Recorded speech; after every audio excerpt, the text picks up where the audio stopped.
Bayangkan sebuah dunia tanpa aturan yang jelas, tanpa perlindungan terhadap hak-hak dasar setiap manusia. Kekacauan, ketidakadilan, dan ketidakpastian akan merajalela. Indonesia, sebuah negara dengan lebih dari 270 juta jiwa, memiliki sistem hukum yang kompleks dan beragam.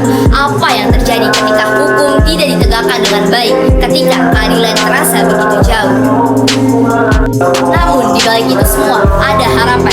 Sistem hukum Indonesia dirancang untuk menjaga ketertiban, memastikan keadilan, dan melindungi hak asasi setiap warga negara. Apa sebenarnya hukum itu? Bagaimana ia bekerja? Dan mengapa begitu penting untuk menegakkan hak asasi manusia? Saya Iran Rose Sarjefres, pelajar kelas 11 dari SMA Negeri 1 Kota Bogor. Mari kita jelajahi lebih dalam tentang hukum tertulis dan hukum tidak tertulis di Indonesia, memahami pengertian dan fungsinya, serta mengungkap betapa pentingnya hak asasi manusia dalam kehidupan kita sehari-hari. Pertama-tama, mari kita lihat perspektif hukum tertulis dan hukum tidak tertulis. Hukum tertulis adalah aturan yang secara resmi dikodifikasikan dalam perundang-undangan. Contohnya, Undang-Undang Dasar 1945, Undang-Undang Peraturan Pemerintah, dan Keputusan Presiden. Hukum ini dibuat oleh lembaga yang berwenang dan memiliki kekuatan yang mengikat. Di sisi lain, hukum tidak tertulis adalah norma-norma atau kebiasaan yang berkembang dalam masyarakat dan diakui sebagai hukum meskipun tidak didokumentasikan secara formal.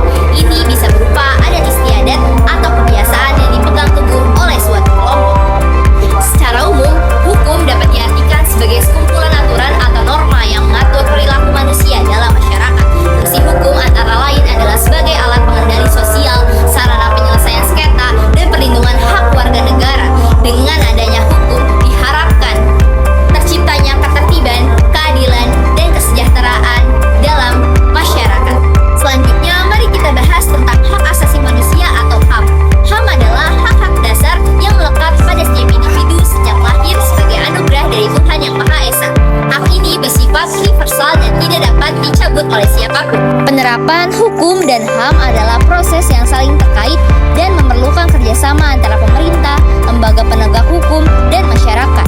Penerapan hukum yang baik harus menjamin bahwa semua peraturan dilaksanakan dengan adil dan konsisten tanpa diskriminasi. Begitu juga dengan HAM.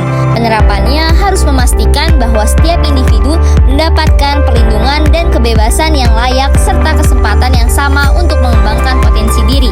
Dengan memahami dan menghormati hukum serta HAM, kita dapat menciptakan lingkungan yang